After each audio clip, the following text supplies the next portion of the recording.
नमस्कार दोस्तों, मैं राजीव आप सभी का स्वागत करता हूं आपके अपने यूट्यूब चैनल जीके महाकुंभ में।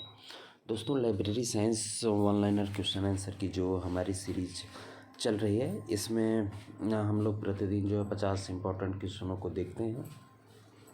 आई होप कि आपके लिए ये उपयोगी होगा और इससे जैसा कि मैंने आप सभी से कहा कि मैं इसे 10,000 क्वेश्चन जो है आपको ऑनलाइनर के प्रोवाइड कराऊंगा। तो दोस्तों, उसी में आगे बढ़ते हुए एक एक कदम हम लोग प्रतिदिन चल रहे हैं।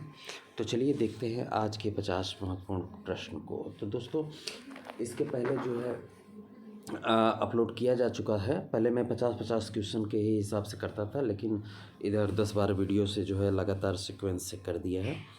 तो लाइब्रेरी साइंस से रिलेटेड बहुत सारे स्टडी मटेरियल चैनल के प्लेलिस्ट में मौजूद है, आप उसे जाके देख सकते हैं अगर नहीं देखा है तो। और लाइब्रेरी इम्प्लीमेंट न्यूज़ भी आपको इस चैनल पे देखने को मिलता है। तो चैनल को सब्सक्राइब और बेल घंटे को ज़रूर दबाइएगा ताकि जो भी नोटिफिकेशन हो आपको मिल पाए और आप अधिक से अधिक लाभ उठा पाएँ। तो चलिए देखते हैं आज के इम्पोर्टेंट क्वेश्चनों को। तो दोस्तों, हमारे 600 क्वेश्चन कंप्लीट हो चुके थे। आज हमें जो है इसके आगे के क्वेश्चनों को देखना है। आई होप कि आपको ये सही समझ में आ रहा होगा। तो चलिए देखते हैं 601 से। तो आज का पहला क्वेश्चन है, सर्वप्रथम पुस्तकालय शिक्षा के लिए संस्थान स्थापित करने का श्रेय किसको है? तो मेलवी डेवी को जो है सबसे पहले लाइब्रेरी साइंस में संस्थान स्थापित करने का श्रेय जाता है। अगला प्रश्न है 602, पुस्तकालय शिक्षा के लिए मेलवी डेवी द्वारा स्थापित संस्थान कौन सा है? तो स्कूल ऑफ लाइब्रेरी इकोनॉमी, जो कि 1987 में स्थापित किया गया था। अगला प्रश्न है भारत में पुस्तकालय शिक्षा प्रारंभ करने का श्रेय किसे है? तो W.A. बॉर्डन को है, जिनको जो है आपको पता ही होगा कि 1910 में बड़ौदा के नरेश सियाजी राय गायकवाड़ को जो है बुलाया गया था। अगला प्रश्न है, भारत में पुस्तकालय शिक्षा प्रारंभ करने के लिए भारत किसे बुलाया गया? तो W.A. बॉर्डन को बुलाया गया।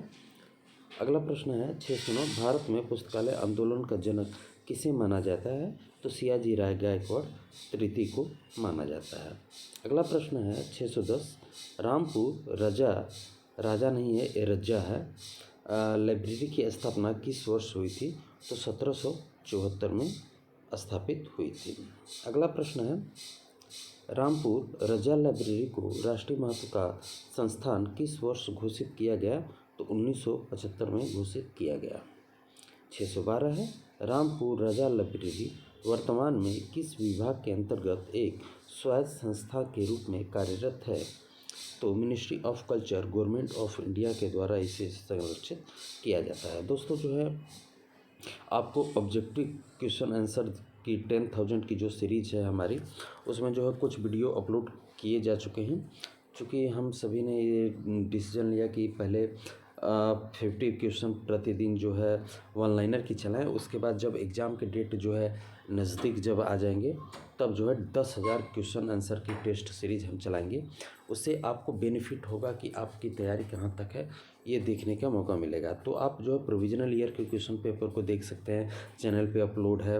ऑब्जेक्टिव क्वेश्चन कुछ अपलोड है और ये तो चल ही रहा है, और जीके जीएस भी तैयारी आप कर सकते हैं यहाँ से। तो उसे जाके ज़रूर देख लीजिएगा, और आपको अगर ये पसंद है तो चैनल को लाइक और सब्सक्राइब और लोगों में शेयर कीजिएगा। तो चलिए देखते हैं आगे के क्वेश्चन।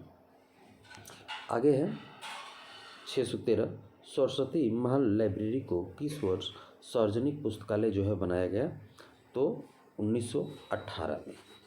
अगला प्रश्न 614, सन 1915 में किसके द्वारा पंजाब विश्वविद्यालय में पुस्तकालय विज्ञान में शिक्षा डिप्लोमा कोर्स शुरू किया गया? तो आर्च डॉन डिकिंसन के द्वारा शुरू किया गया। 615, भारत में पुस्तकालय विज्ञान के जनक किसे माना जाता है? तो S.R.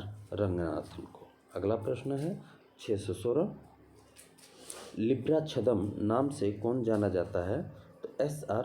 रंगनाथन को लिब्राछदम के नाम से जाना जाता है। इस शब्द का प्रयोग उन्होंने 1931 में द हिंदू अखबार के एक आर्टिकल में इन्होंने किया था। अगला प्रश्न है 617, भारत में बी लिप कोर्स प्रारंभ किस विश्वविद्यालय द्वारा और कब किया गया? तो अलीगढ़ मुस्लिम विश्वविद्यालय द्वारा जो है 1947 में किया गया था। अगला प्रश्न है 617 आइस लीग की स्थापना कब हुई थी? तो 3 सितंबर 1955 को आइस लीग की स्थापना कलकत्ता में की गई थी। अगला प्रश्न यही है, 618 आइस लीग की स्थापना कहाँ हुई थी? तो कोलकाता में हुई थी। अगला प्रश्न है, आइस लीग का पहला महासचिव कौन था? तो जे शाह थे। और आइस लीग की स्थापना अध्यक्ष अगर पूछ दे आपसे तो एच हेरा हेरा है। अगला प्रश्न है 620 आइस लीग का मुख्यालय कहाँ है? तो कलकत्ता में है। अगला प्रश्न है 622 आइस लीग बुलेटिन का प्रकाशन कौन करता है? तो आइस लीग करता है। 621 आइस लीग बुलेटिन पहली बार कब प्रकाशित हुई थी? तो 1956 में हुआ था। 622 आइस लीग बुलेटिन की आवृत्ति क्या है? तो यह त्रैमासिक है। अगला प्रश्न, इंसडॉक की स्थापना कब की हुई थी? तो 1952 में की गई थी। अगला प्रश्न है, इंसडॉक की स्थापना किसके सहयोग से हुई थी? तो यूनेस्को के सहयोग से हुई थी। यूनेस्को के द्वारा संचालित 3 संस्थाएं अपने देश में हैं। दिल्ली विश्वविद्यालय में जो पुस्तकालय प्रभार है वह, और दिल्ली पब्लिक लाइब्रेरी, ये 2, और तीसरा जो है इंसडॉक है। इस चीज़ का भी ध्यान रखिए। दिल्ली पब्लिक लाइब्रेरी की स्थापना 1951 में किया गया था। इस चीज़ का भी आप ध्यान रखिए। उद्घाटनकर्ता पंडित जवाहरलाल नेहरू थे। अगला प्रश्न है 625 इंसडॉक का मुख्यालय कहाँ स्थित है? तो नई दिल्ली में स्थित है। अगला प्रश्न है, इंसडॉक के कितने क्षेत्रीय केंद्र हैं? तो इंसडॉक के जो है 3 क्षेत्रीय केंद्र हैं। 327 इंसडॉक के क्षेत्रीय केंद्र कौन कौन से हैं? तो बेंगलोर, कलकत्ता और मद्रास। अगला प्रश्न है 628 CSIR की राष्ट्रीय प्रयोगशाला किसे कहा जाता है? तो इंसडॉक को ही CSIR की प्रयोगशाला किया जाता है। और आपको ये चीज़ पता ही होगा कि 2002 में इसको जो है विघटित कर दिया गया और इंसडॉक की जगह पे अब निस्कियर वर्क करता है। अगला प्रश्न है, भारत में कौन सी संस्था राष्ट्रीय और अंतर्राष्ट्रीय दोनों स्तर पर प्रलेखन सेवाएं प्रदान करती है? तो इंसडॉक। 630 है, इंसडॉक ने CD रोम से जानकारी प्राप्त करने के लिए किसकी स्थापना की? तो ELD की स्थापना की। ELD मुझे लग रहा है 2 बार टाइपिंग हो गया ये। 631 है, ELD का पूरा नाम क्या है? तो इलेक्ट्रॉनिक लाइब्रेरी डिवीज़न। अगला प्रश्न है, भारत में नेशनल अनुवाद सेवा कौन प्रदान करता है? तो इंसडॉक करता है। 633 भारत में इंसडॉक ने किसकी सहायता से कनाडियन SDI निवेश द्वारा चयनात्मक सूचना प्रसार सेवा का प्रारंभ किया? तो IIT मद्रास की सहायता से।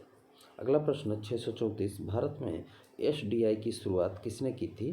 तो इंसडॉक ने किया था। 635 निस्कियर का पूरा नाम क्या है? तो national institute of science communication and information resource. अगला प्रश्न है 636 निस्कियर की स्थापना कब हुई थी? तो 30 सितंबर 2002 को किया गया था। अगला प्रश्न है, निस्कियर की स्थापना किन 2 संगठनों को मिला के की गई? तो निस्कॉम और इंसडॉक दोनों को मिला के किया गया था। 638 है, निस्कॉम का पूरा नाम क्या है? तो नेशनल, ये थोड़ा मिस्टेक है, national institute of science and communication. अगला प्रश्न है, CSIR का पूरा नाम क्या है? तो council of scientific and Indian research है। अगला प्रश्न है 640 CSIR की स्थापना कब हुई थी? तो 1957 में। अगला प्रश्न है, TKDL का पूरा नाम क्या है? तो traditional knowledge of digital library.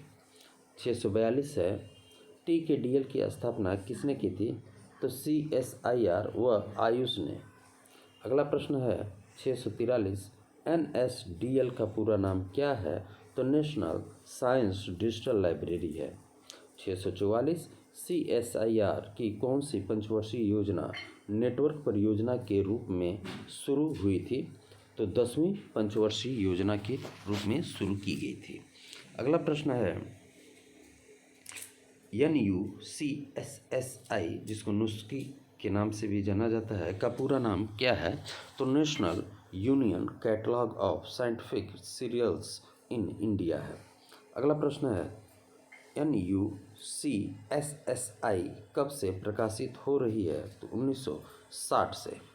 647 NUCSSI कहाँ से प्रकाशित हो रही है?